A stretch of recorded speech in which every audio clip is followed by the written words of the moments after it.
My name is Randy Ellis. In this session, we'll review some of the prerequisites for nonlinear data analysis. This will be linear algebra, and it will be on perhaps the most important theorem in linear algebra from the 20th century, which is the singular value decomposition, or SVD. So the main concepts are, this is a decomposition, which is a product of factors of a matrix.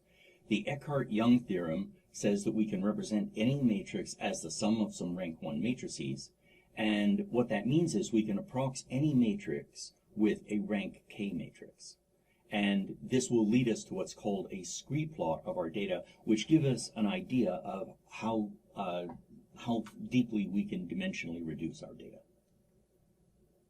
So let's recall first the diagonalizable matrix. So suppose we have a square matrix that is diagonalizable. That means that it has an eigenvector basis. The eigenvectors are in the matrix E. The eigenvalues are in diagonal entries of the diagonal matrix lambda. And for any matrix that is not square, what if it was square, full rank, but there wasn't an eigenvector basis? What if it was rank deficient? What if it was a full rank matrix, but it's not square? What if it's a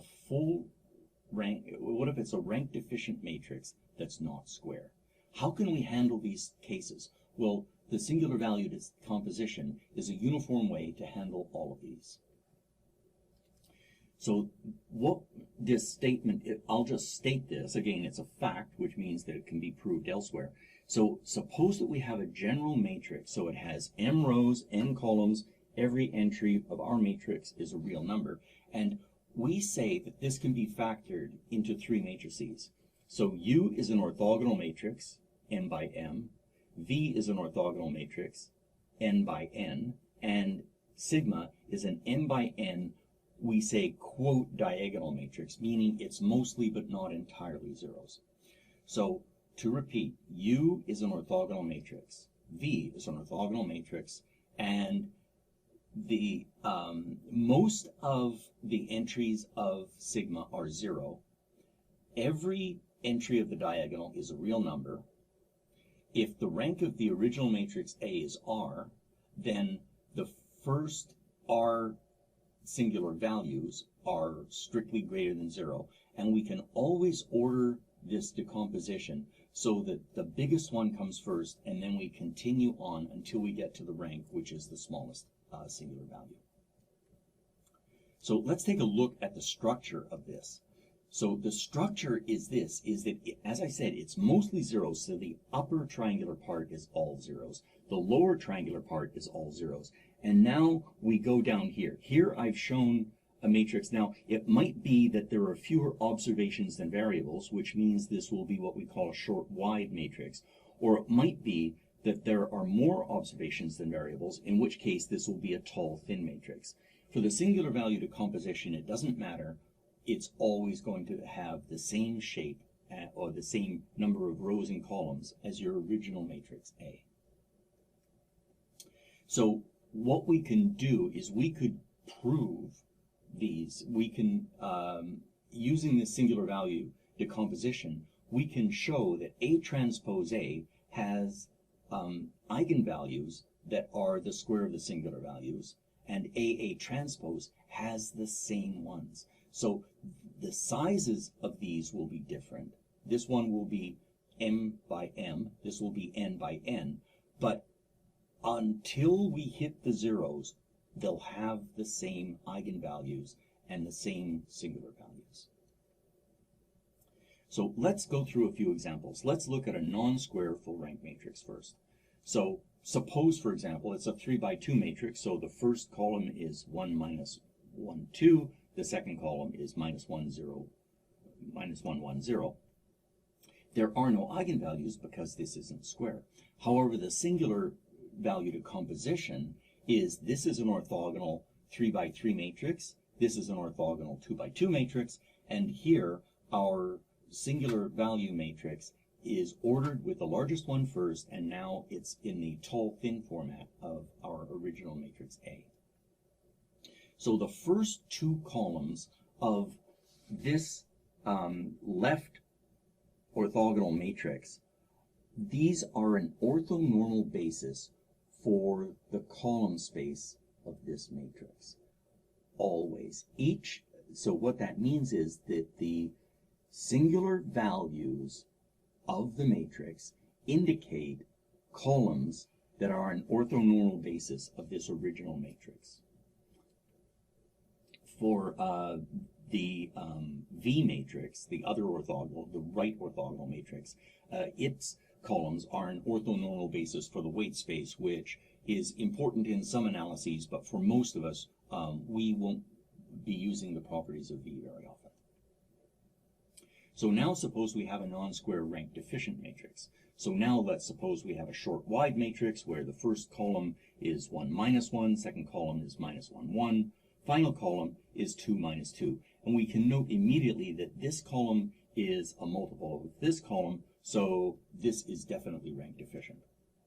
So the singular value decomposition is, what it's saying is that actually, so this is the first singular value, this is the second singular value. So it's saying the second singular value is 0, which means that there's only one non-zero singular value, which means that the rank of this matrix is actually 1.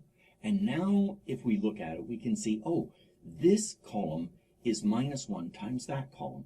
So we could read this out from the singular value decomposition as saying that this is the only non-zero singular value, which means that this is a basis, a unit normal basis for the column space of this original matrix. So that gives us a basis for the data space, and then again, this is a basis for the weight space.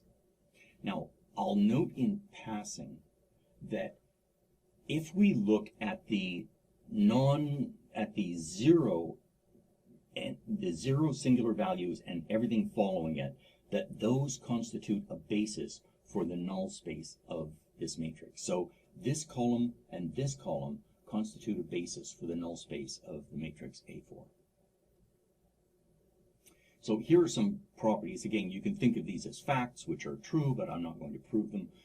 So the left orthogonal matrix is an orthonormal basis for the data space. The right is for the weight space.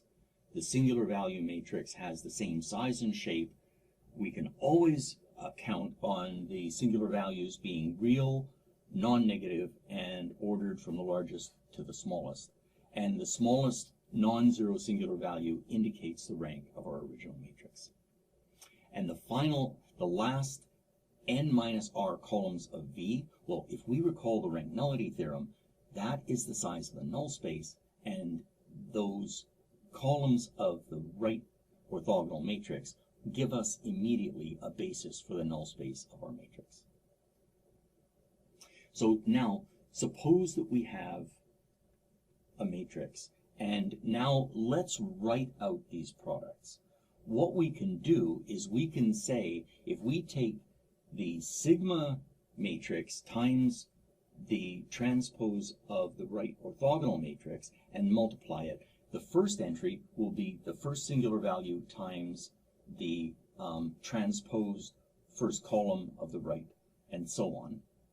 And then that will be multiplied by u, and we can partition u as a column u1, a column u2, and so on. And here I'm just looking at the first r of these because up to the rank of a.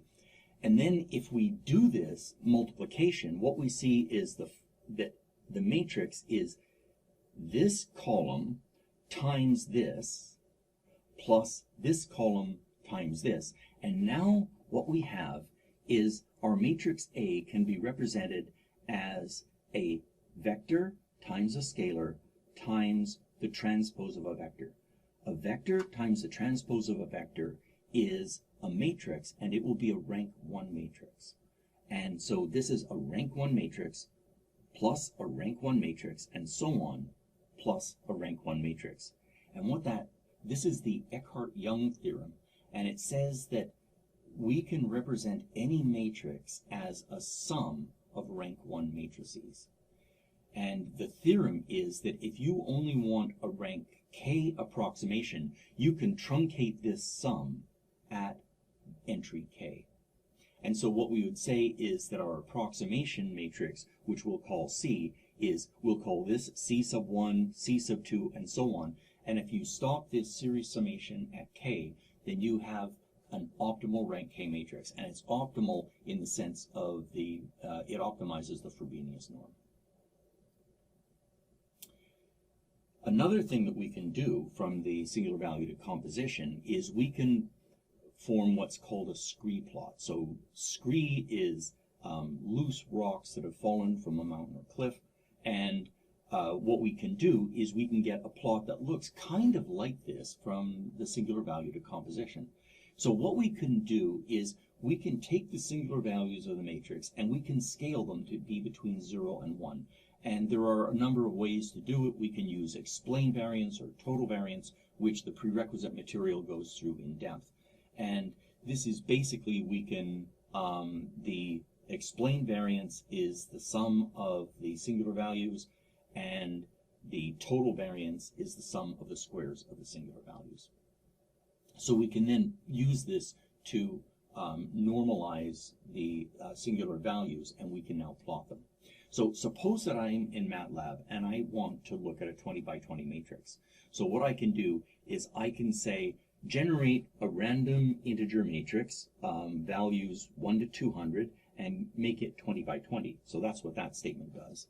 And then I can do the singular value decomposition and divide. Here I'm dividing by the sum of the singular values. And what I can see is that there's a lot of explain variance from using 1. And then if I go down very quickly, the explain variance drops, and it just steadily drops. So what that is suggesting is that this is a special number. This is a good approximation for the rank of this matrix. The true rank is 20 because it takes 20 values to completely drive it down to 0. But what this will tell us is that if I use just a couple of if I use dimensionality 2 or rank 2 approximation to this random matrix, I'm going to do a pretty good job at reconstructing the matrix. So how can we summarize this session? Well, singular values can be computed for any real matrix. In fact, any complex matrix, but we only care about real numbers. The left orthogonal vectors span the data space. The right orthogonal vectors span the weight space. 0 singular values and anything left over identify the null space of your original matrix. And the Scree plot suggests a way to select a rank k approximation for your data.